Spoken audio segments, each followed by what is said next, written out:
और जब पा लूंगा तो उनसे एक प्रश्न करूंगा कि भगवान, मैंने ऐसी क्या गलती कर दी जो मुझे मेरे पिता का वात्सल्य मुझे नहीं मिला। मुझे मेरी मैया ने, मेरी मौसी ने मुझे अपने पिताजी की गोद में बैठने नहीं दिया। मैं पूछूंगा भगवान से। रो रहे हैं जंगल में खड़े होकर, रोते रोते जा रहे हैं। आज भगवान से पूछ कर रहूंगा कि मुझे मेरे पिताजी की गोद से वंचित क्यों रखा गया। मैं भगवान से पूछ कर रहूंगा मेरे साथ ऐसा क्यों किया। एक हट है, एक गुस्सा है, डाल डाल और पात पात पे डोलूंगा, और जब तक मिले ना राम अन्न नहीं खाऊंगा। कितनी बड़ी बात बोली है। हमारे बच्चे क्या कहते हैं कि जब तक खिलौना नहीं मिलेगा मैं खाना नहीं खाऊंगा, परंतु ध्रुव जी कितनी सुंदर बात कर रहे हैं 5 वर्ष की उम्र में कि भगवान नहीं मिलेंगे तो मैं भोजन ग्रहण नहीं करूंगा।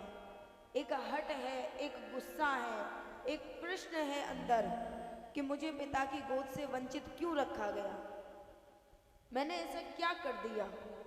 एक प्रश्न मन में है, भगवान की खोज में निकले हैं। जब रोते हुए जा रहे हैं वन में, तो नारद जी का जो कार्य है भैया, वो भूमंडल पर भ्रमण कर रहे हैं। जब भ्रमण करते करते जंगल की ओर देख रहे हैं, मधुर वन में जा रहे हैं, तो नारद जी की दृष्टि गई है एक सुंदर बालक पर कि इतने वीरान वन में ये बालक छोटा सा रोता हुआ कहाँ जा रहा है। नारद जी को दया आ गई। नारद जी आते हैं, मध्य में खड़े हो गए। नारद जी मध्य में खड़े हो गए, रास्ता रोक लिया ध्रुव जी का कि ध्रुव जी आप कहाँ जा रहे, मतलब हे पुत्र आप कहाँ जा रहे हैं। तो पहले तो कोई उत्तर नहीं दिया नारद जी को। देखा है कि मध्य में खड़े हो गए हैं, उनकी बातों को अनदेखा कर कर, उनको अनदेखा कर कर सीधे जा रहे हैं। ध्रुव जी रो रहे हैं। फिर नारद जी ने थोड़ा आगे जाकर फिर खड़े हो गए। हे पुत्र बताओ तुम रो क्यों रहे हो और इस वीरान जंगल में कहाँ जा रहे हो। अब ध्रुव जी 2 मिनट रुक गए। गुस्सा तो वैसे भी है, इधर रुदन भी कर रहे हैं। अब ध्रुव जी कह रहे हैं पहले आप बताओ आप कौन हैं जो मेरे मार्ग में बार बार आ रहे हैं, आप बताइए आप कौन हैं। तब नारद जी कहते हैं मैं ब्रह्मपुत्र नारद हूँ।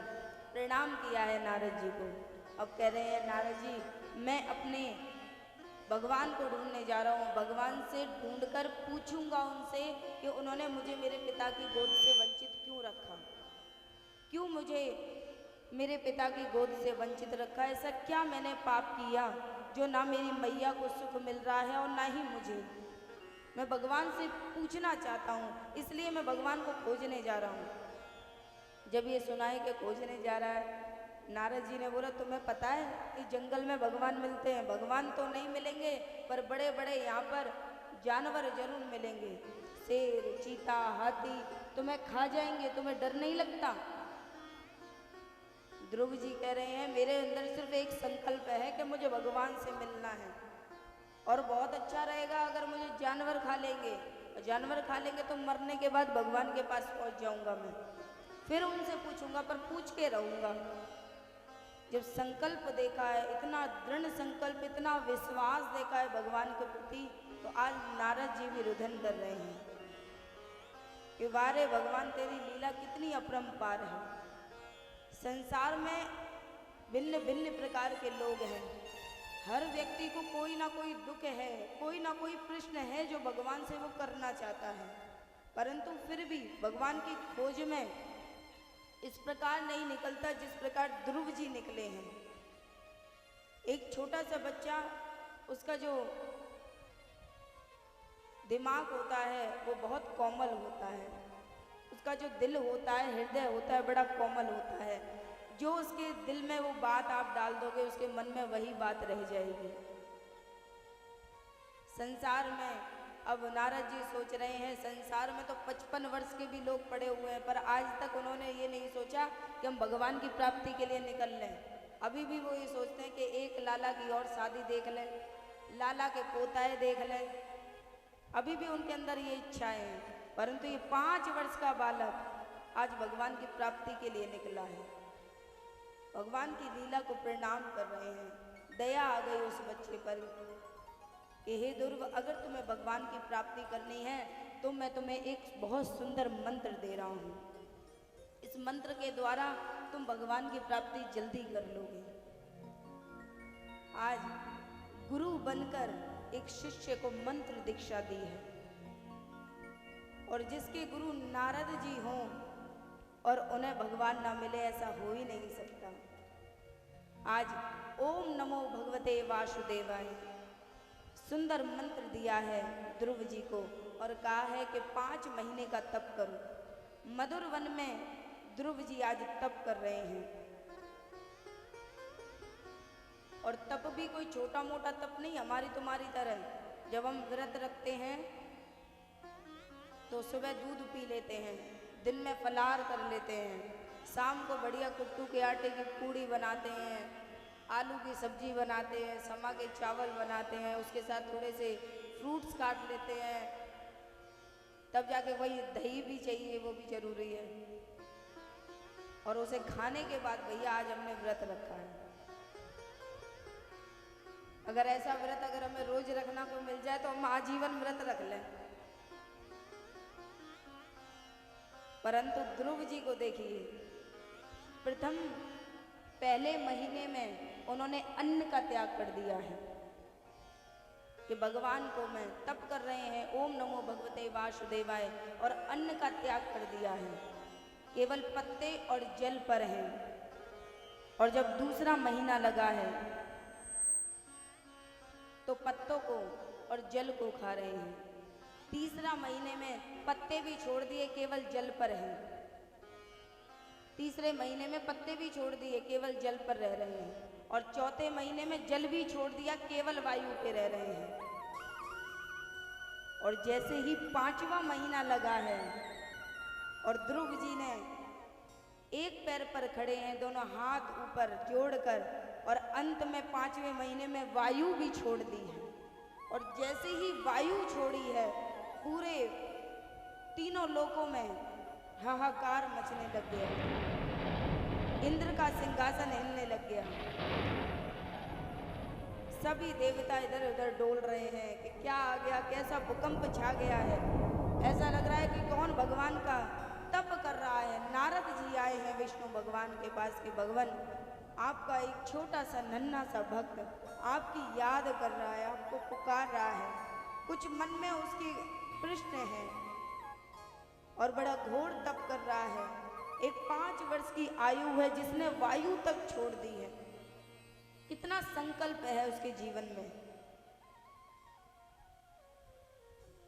जब विष्णु भगवान ने सुना है, तुरंत देरी ना करते हुए झट, कहीं ध्रुव जी के प्राण पखेरु ना उड़ जाए, उनके हृदय में ही अपनी वामंगी मूर्ति ध्रुव जी के हृदय में दर्शन दिए हैं।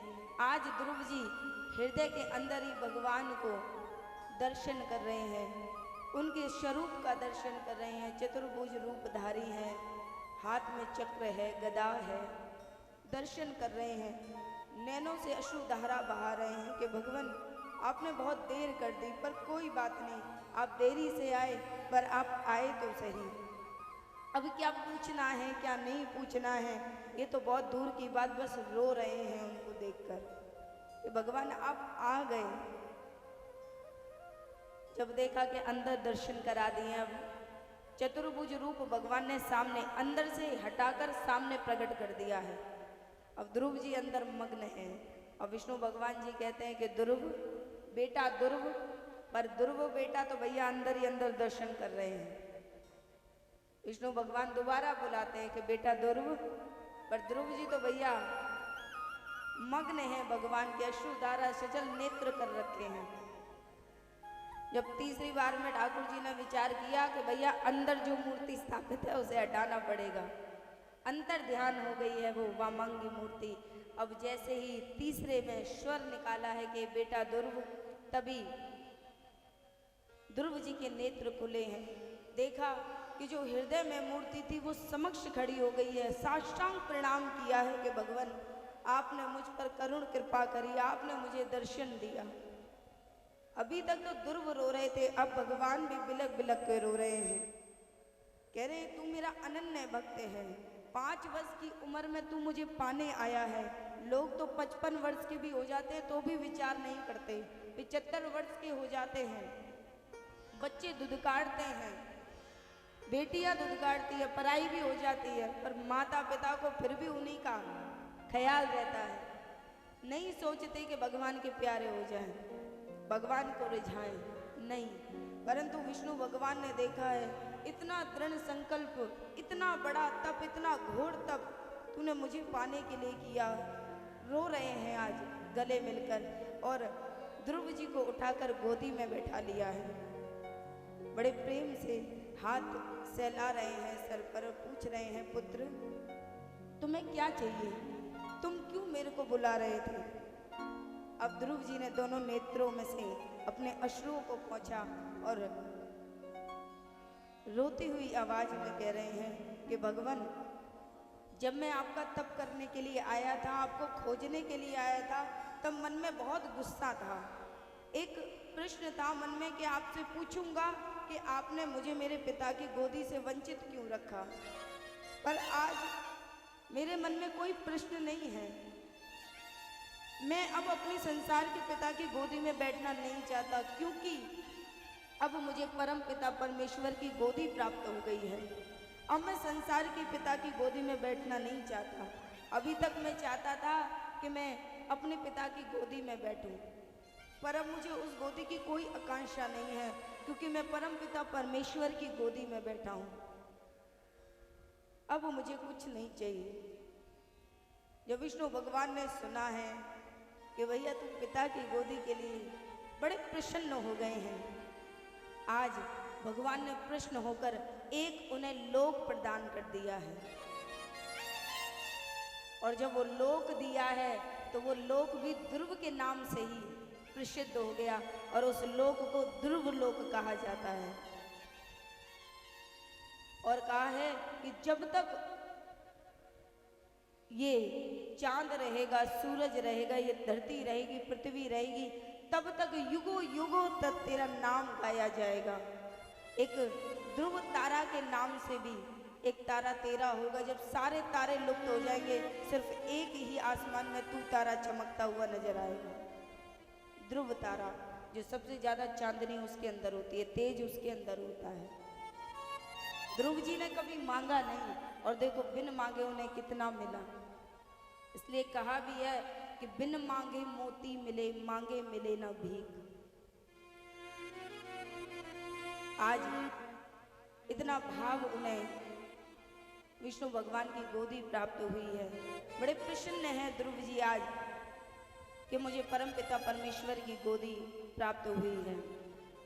जब प्राप्त हो गई गोदी तो गए हैं आज मैया के पास, और जाकर सीधे अपने सुनीति के पास नहीं गए, सुरुचि मैया के पास जाकर चरणों में प्रणाम किया है कि मैया आज तुम्हारे कारण ही मुझे भगवान की प्राप्ति हुई है। आज तुम्हारे कारण ही मैं परम पिता परमेश्वर की गोदी में बैठ पाया हूँ।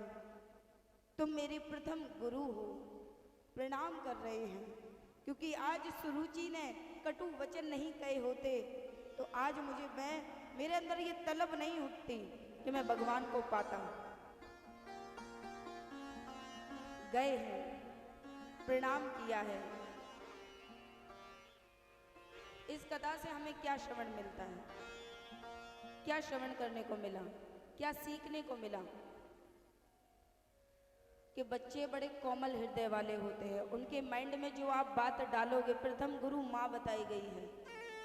अगर बच्चा ठीक होगा तो माँ की बड़ाई की जाएगी, और बच्चा अगर खराब निकलेगा तो माँ की ही कुटाई की जाएगी, क्योंकि प्रथम गुरु माँ होती है। पूरा दिन बच्चे के पास माँ ही रहती है, क्योंकि पिताजी तो सुबह उठे, अपना झोला लिया, चल दिए वो तो ऑफिस में, शाम को आए हैं, खाना पीना खाया, बातचीत करी और सो गए। पूरा दिन व्यतीत सिर्फ माँ कर रही है उस बच्चे के साथ। अब माँ किस प्रकार के संस्कार बच्चे के अंदर डाल रही है वो माँ पे निर्भर करता है। जब रोते रोते ध्रुव जी आए हैं सुनीति के पास, तो सुनीति ने कटु वचन नहीं कहे कि देखूंगी उसको, उसने कैसे मेरे पुत्र से ऐसे कह दिया। नहीं कहा। सुनीति ने कहा कि बेटा वो तुम्हारी माँ है और माँ कभी किसी का गलत नहीं सोचती, जो वो माँ अपनी हो चाहे किसी और की, कभी गलत नहीं विचार करती। ऐसा भाव क्योंकि ये सुनीति ने उत्पन्न किया था। वो चाहती तो कटु भी भर सकती थी कि अरे उनसे मिलियो मत जाकर, ये तो ऐसे ही हैं, फलाना है ढमका, जो भी भैया चार बातें आजकल की महिला कहती हैं। आजकल के माँ बाप की दुश्मनी होती है सामने वाले पड़ोसी से। अगर माँ बाप की दुश्मनी है तो बच्चों की उससे ज्यादा दुश्मनी है। बच्चे सबसे पहले तलवार निकालते हैं, माँ बाप तो फिर भी रुक जाएंगे, क्योंकि बच्चों के अंदर डाला हमने वही है, बच्चों को बताया हमने वही है कि भैया देख ऐसे इसने हमसे ऐसे किया था, बड़े होकर तुझे इसका वो काम करना है। हम खुद उसके अंदर नफरत डालते हैं। सर्वप्रथम बच्चे को इंसान बनाओ, जात पात सब अलग रखो, उससे पहले उसे इंसान बनाओ कि तुझे एक इंसान के काम आना है। सबसे पहले उसे इंसान बनाओ, तब उसे सनातन धर्म के बारे में बताओ, फिर राम जी के बारे में बताओ, कृष्ण के बारे में बताओ कि हम किसके वंशज हैं, फिर अपना गोत्र बताओ, फिर अपने पिताजी के बारे में बताओ कि कितना संघर्ष किया उन्होंने अपने जीवन में, और तुम्हें उन्हें उनका सहारा बनना है, उनका नाम करना है। कुछ लक्ष्य बच्चे के अंदर सिखाओ तो बच्चा तुम्हारा उजागर होगा। और सर्वप्रथम में ही हमारे भैया ने बहुत सुंदर भजन गाया था कि मन मर्जी पर अगर बच्चे छोड़ दोगे तो फिर बच्चा मन मर्जी का करेगा। एक दिन वो आएगा कि तुम्हारे ही घर से तुम्हें वृद्धाश्रम छोड़कर आ जाएगा। तो ऐसी शिक्षा कभी ना दें। आगे सुखदेव जी महाराज राजा परीक्षित जी को आगे की कथा श्रवण करा रहे हैं कि श्रीमद् भागवत महापुराण के चतुर्थ स्कंद के 18वें अध्याय में भगवान ने पृथु अवतार लिया है पृथ्वी का उद्धार करने के लिए। अब आगे श्रीमद् भागवत महापुराण के पंचम स्कंद यहाँ से प्रारंभ हुआ है, जिसमें प्रियव्रत की बहुत सुंदर कहानी, बहुत सुंदर कथा श्रवण कराई है। मनु की अंतिम और प्रियव्रत संतान है जो, उनकी कथा श्रवण कराई है कि प्रियव्रत एक बहुत सुंदर राजा थे। ऋषभ देव के ये पुत्र थे। ऋषभ देव स्वयं भगवान विष्णु के अवतारी, उनके पुत्र थे भरत जी, जिन्होंने अपने जीवन में बहुत बड़ा राज्यकाल संभाला। बहुत सुंदर ज्ञान उनके जीवन में था। उनके राज्य में सब सुखी रहा करते थे। एक दिन राजा भरत की 100 संतान थी। 100 संतानों को इतना सुंदर ज्ञान देते थे कि ये माया सागर है, इस माया सागर में कभी पड़ना नहीं, सब मोह माया है, इस सब को छोड़ देना। बहुत सुंदर ज्ञान दे रहे हैं भरत जी, परंतु खुद एक हिरण के चक्कर में पड़ गए। कैसे? शिकार खेलते खेलते एक नदी के पास गए हैं और उस नदी का जल पी रहे हैं। जब जल पी रहे हैं तभी देखा है कि एक गर्भवती हिरण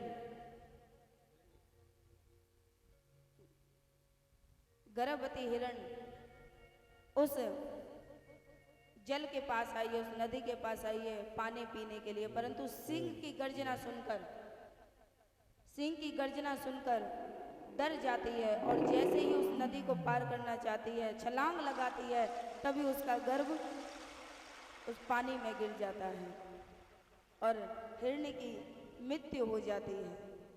और ये दृश्य भरत जी देख रहे हैं। या भरत जी ने ये दृश्य देखा है कि इसकी मैया चली गई और एक वो छोटा सा बालक कितना तड़प रहा है, और तड़पते जीव की रक्षा करना तो राजा का धर्म है।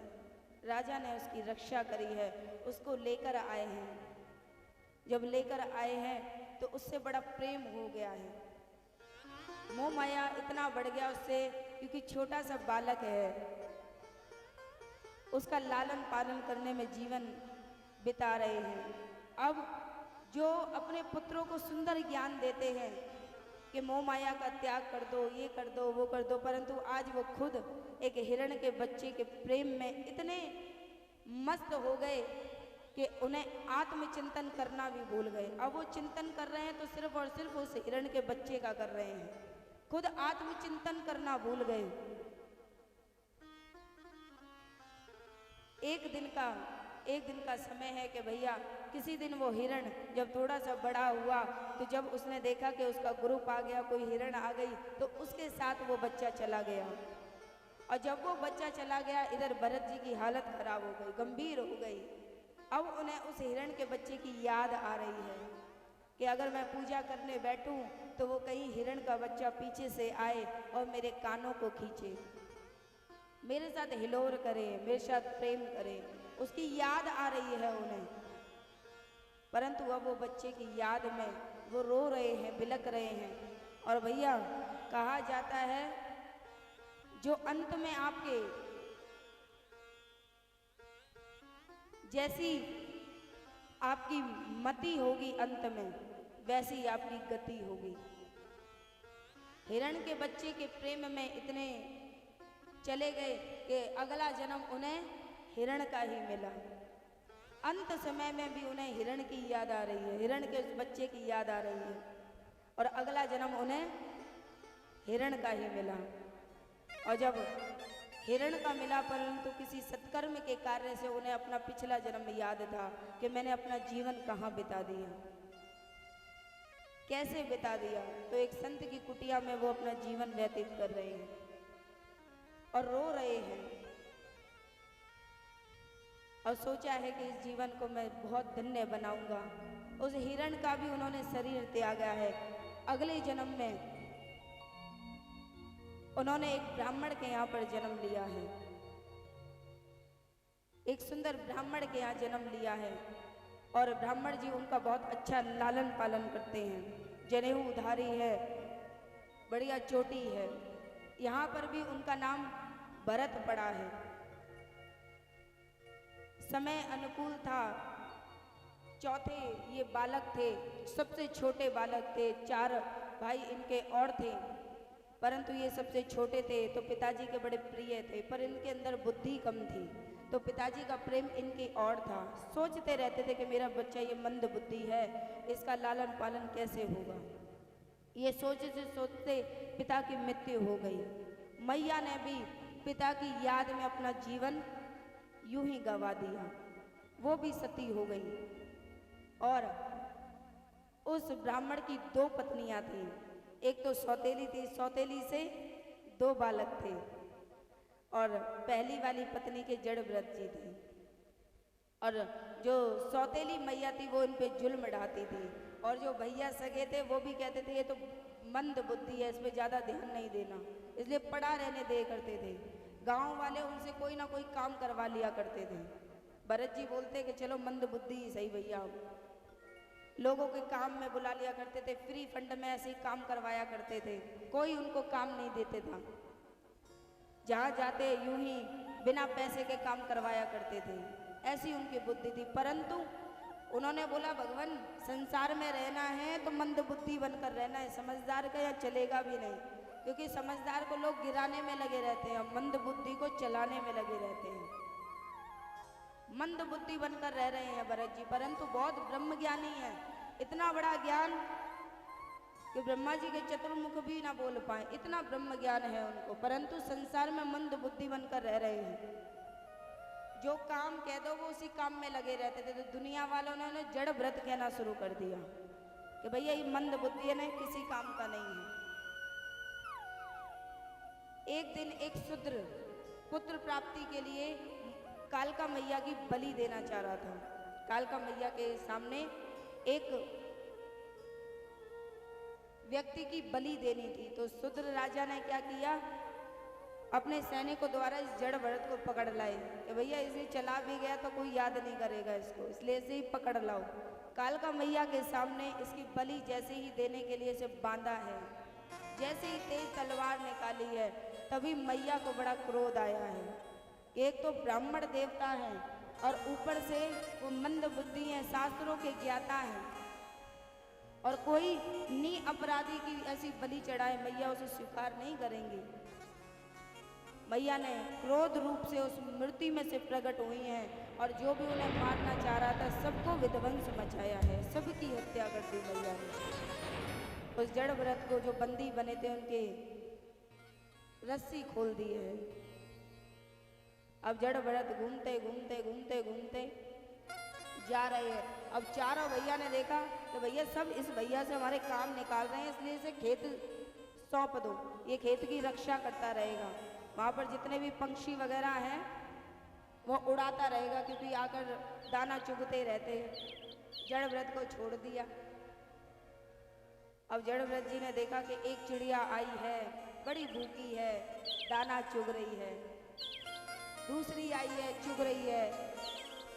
तभी भाई आ जाते हैं, अरे भैया अरे देख देख वो चिड़िया खा रही है। अरे भैया इतना बड़ा खेत है हमारा, अगर थोड़ी सी चिड़िया उसमें से खा लेंगी तो हमारा क्या चला जाएगा। भैया को बड़ा क्रोध आया, अरे भैया ये भी नहीं कर पाएगा। अरे बड़े ध्यान से देखा कर, जितनी भी चिड़िया आया करें उन्हें उड़ा दिया कर। जड़ व्रत ने बोला ठीक है भैया, कह दिया। जब दूसरा दिन हुआ फिर दोबारा चिड़िया आई हैं खेत पर, फिर चुग रही हैं। अब जिस प्रकार से वो खा रही हैं जड़ व्रत जी को देखा नहीं जा रहा कि कह रहे हाँ भैया खाओ। अब क्या कह रहे हैं कि राम जी की चिड़िया राम जी को खेत, खाओ रे चिड़ैया बराबर पेट। अब तो भैया एक नहीं दो नहीं, उन्होंने तो पूरा झुंड बुलवा लिया और यही कह रहे हैं कि राम जी की चिड़िया राम जी को खेत, खाओ रे चिड़ैया बराबर पेट।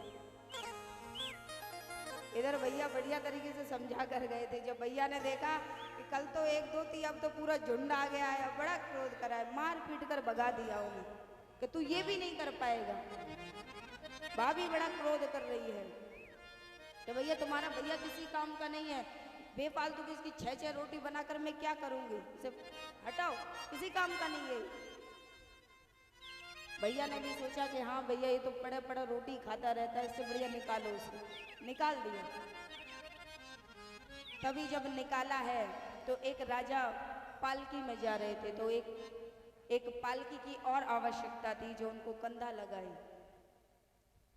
तो भैया जड़ व्रत वहां से जा रहे थे कि कोई अचानक मिला नहीं कोई और, तो उन्होंने पकड़ लिया कि भैया तुमको पालकी उठानी आती है? हाँ आती है, चल भैया इसे ही लगा दिया। अब जड़ व्रत जी को लगा दिया। अब जहाँ रास्ते पे चल रहे हैं वहाँ देखा है कि जीव जंतु बहुत हैं, कहीं मेरे पैरों से वो मरकर उनकी हत्या ना हो जाए, तो पालकी उठा रखी है कंधे पे। अब चलते जा रहे हैं, देख रहे हैं कि पैरों में चींटी आ गई, तुरंत उछलकर इधर हो गई। थोड़ा आगे चले तभी देखा दोबारा चींटी आ गई, तुरंत उछलकर। अब राजा विचार कर रहा है कि भैया ये बार बार उछल क्यों रहा है, कौन ऐसा है जिसको चलाना नहीं आता पालकी, जिसको सही तरीके से कंधे पे रखना नहीं आता। तो दूसरे वाले पालकी सवार से पूछा, कह रहे भैया ये नया नया है, सीख जाएगा। राजा बोला ठीक है, आगे चला फिर वही।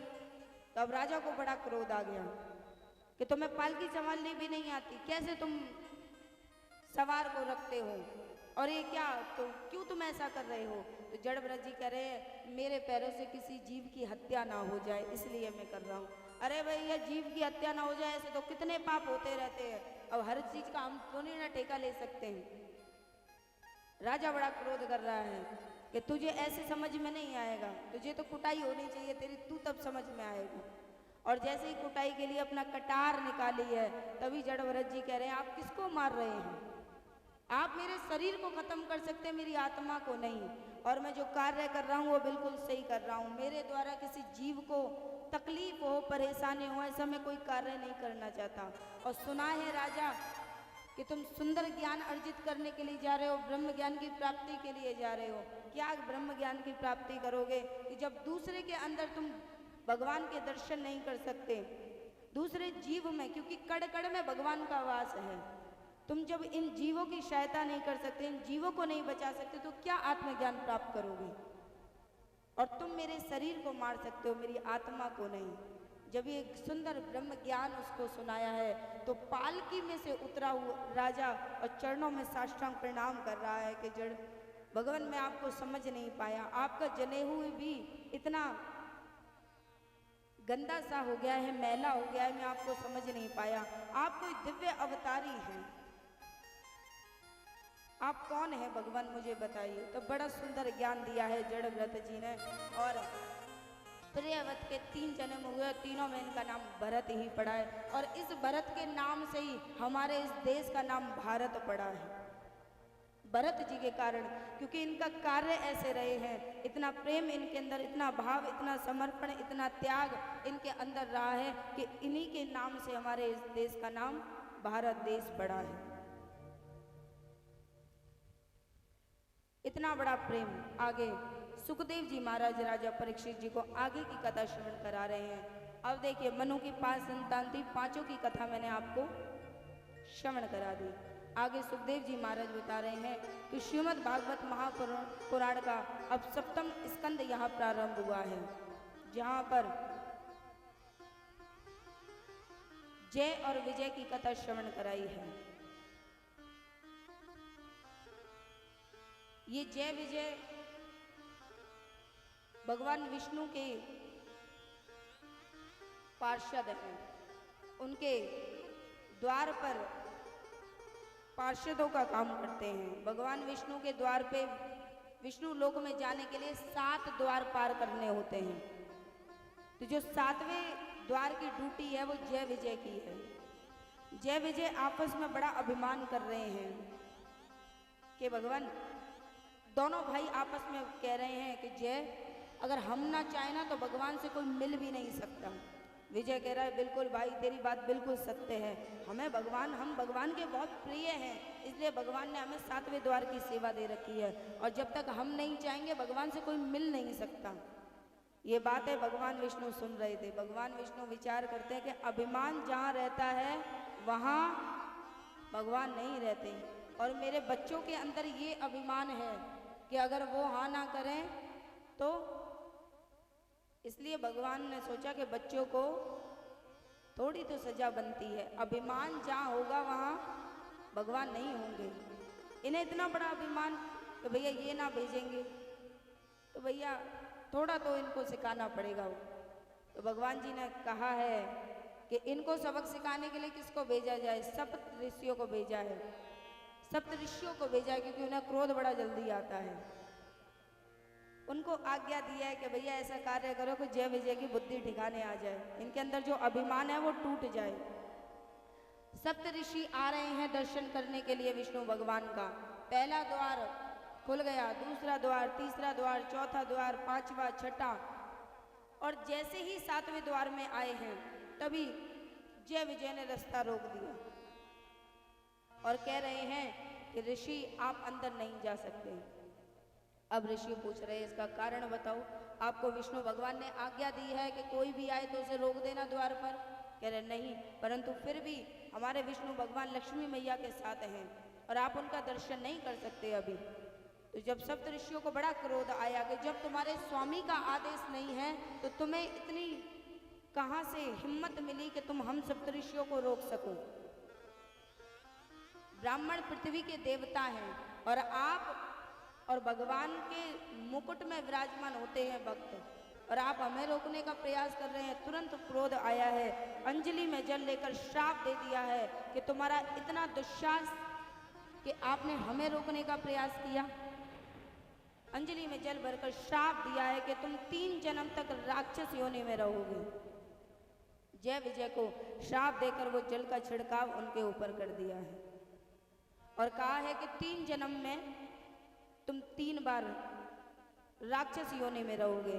पहला जो जन्म होगा वो आपका, पहले जन्म में आप हिरण्याक्ष और हिरण्यकशिपु रहेंगे, दूसरे जन्म में रावण और कुंभकर्ण, तीसरे जन्म में शिशुपाल और दंतवक्र। 3 जन्म बहुत है तुम्हारा अभिमान दूर करने के लिए। अपनी लीला को समेटकर सप्त ऋषि जी चले गए हैं और जैसे ही श्राप लगा है जय विजय पृथ्वी पर आकर गिर गए हैं।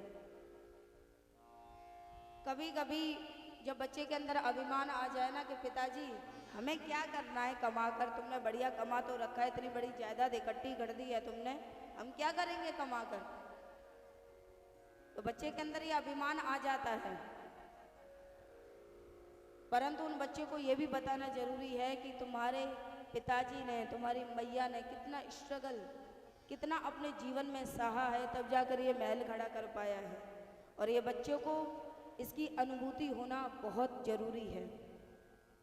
जिस प्रकार से मैया बचपन से लेकर जो पुत्री होती है उन्हें टोंट कसती हैं बचपन से ही कि सही तरीके से रहो, सही तरीके से खाओ, सही तरीके से बैठो, सही तरीके से बोलो, क्योंकि तुम्हें पराये घर जाना है।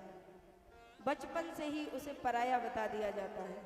इसी प्रकार अगर बचपन से बच्चे को, लड़के को ये कहा जाए कि ठीक से रहो, ठीक से बोलो, ठीक से करो, ठीक से जाओ, ठीक से आओ, और ऐसे बनो कि जिस प्रकार जब तुम गली में निकलो तो कोई भी लड़की तुम्हें देखकर अपना दुपट्टा संभालने ना लग जाए। अपने बच्चे को, अपने लड़के को इतना जरूर सिखा दो कि तुम्हारी वजह से कोई भी नारी की लज्जा चली ना जाए। तुम उसको भी ये सिखा दो कि भैया कोई तेरे लिए घर छोड़कर आएगी, उसका इज्जत कैसे करनी है, उसका सम्मान कैसे दिलाना है, ये अपने बेटे को अवश्य सिखाओ। बेटियां तो बचपन से ताना सुनती ही रहती हैं, और किसी दिन बेटी अगर कलयुगी, हम बेटियां क्या कहती है, एक बार एक काम करो, भेज ही दो पहले वहां पर, एक काम करो वही भेज दो। जब बार बार ताने, अपने घर में रहकर ही हमें पराया बना रखा है, एक काम करो वही भेज दो, कम से कम वहां तो ये कह सकूंगी।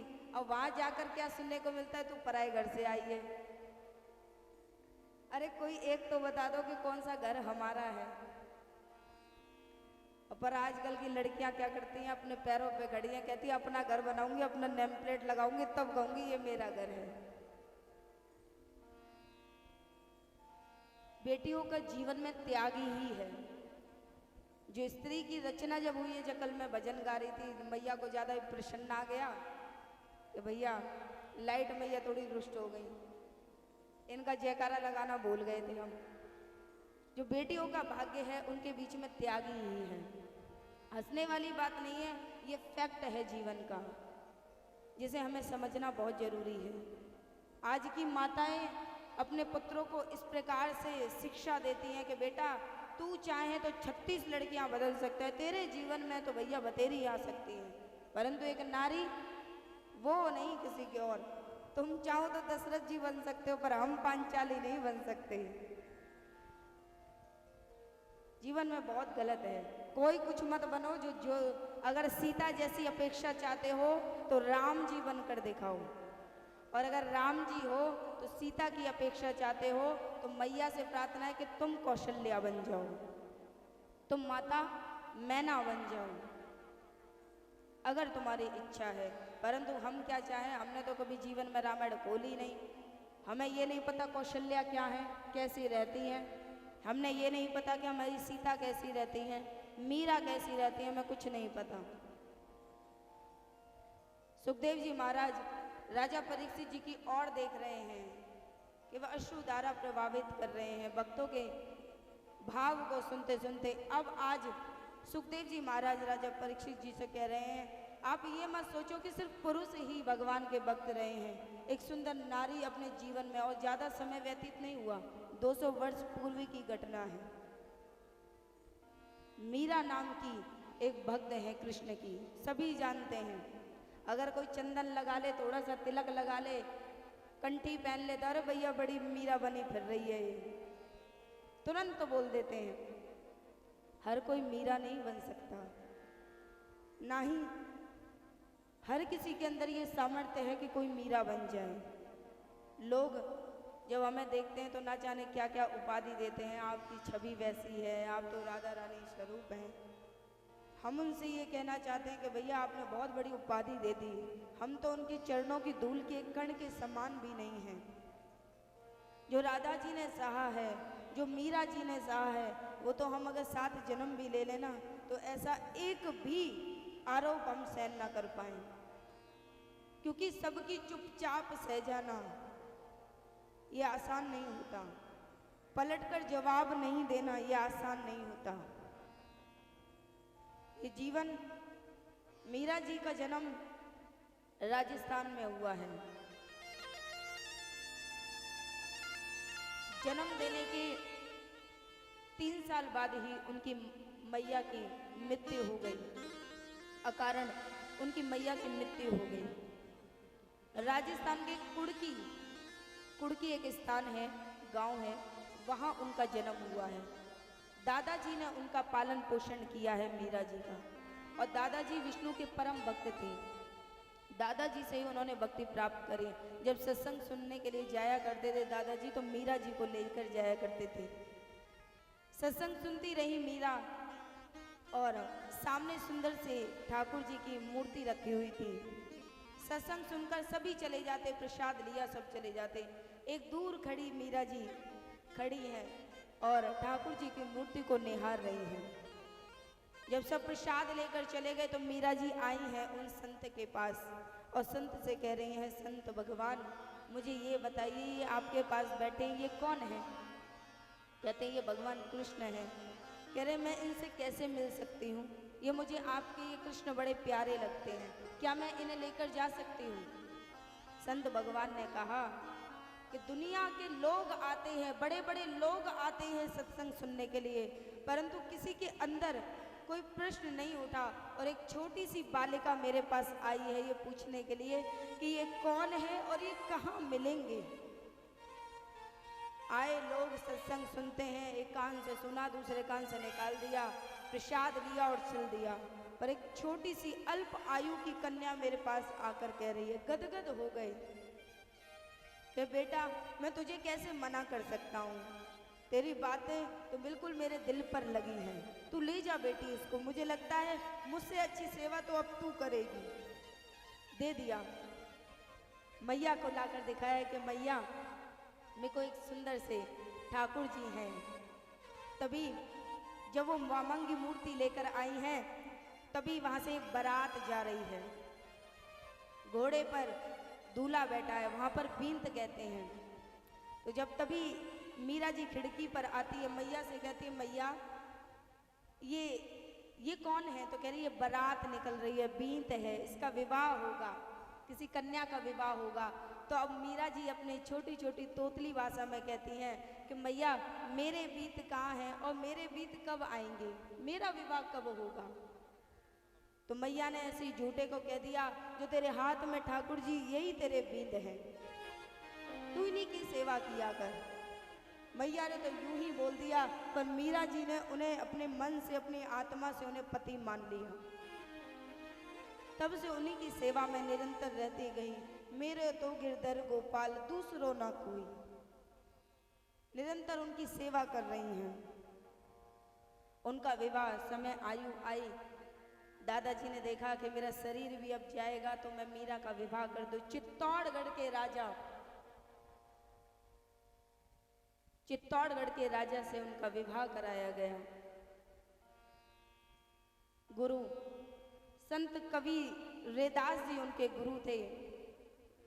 चित्तौड़गढ़ की महारानी है मीरा जी, बड़ा सुंदर।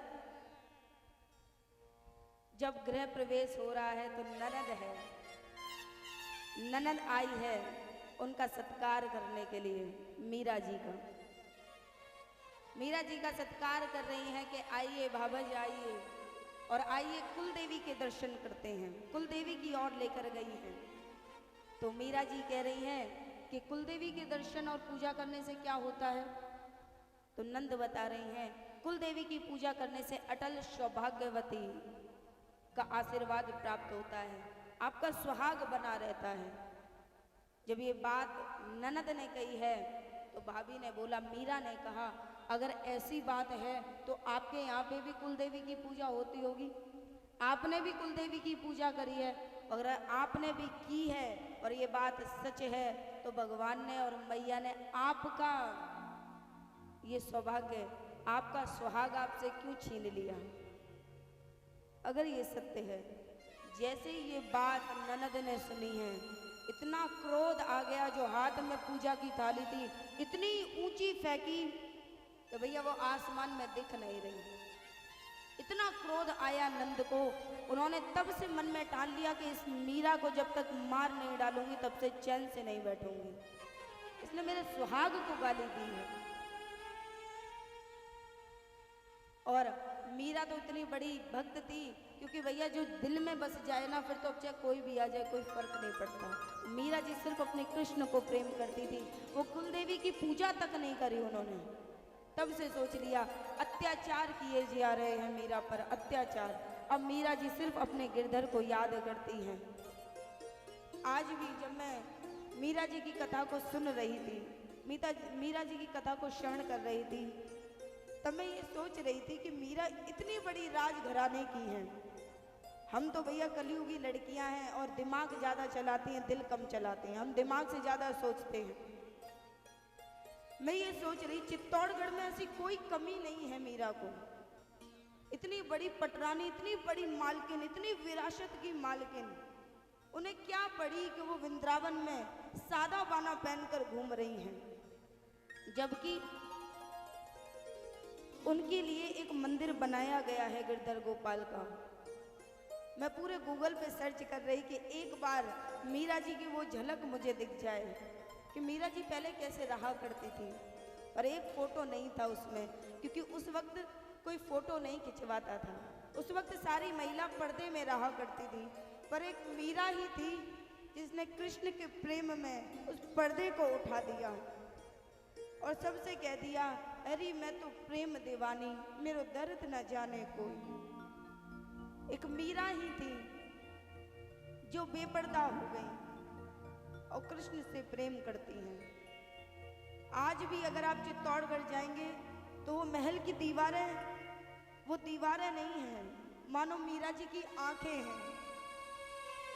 आज भी वहां वो चीख सुनाई देती है, वो दर्द सुनाई देता है, वो तरसती निगाहें आज भी कृष्ण का दर्शन पाना चाहती हैं।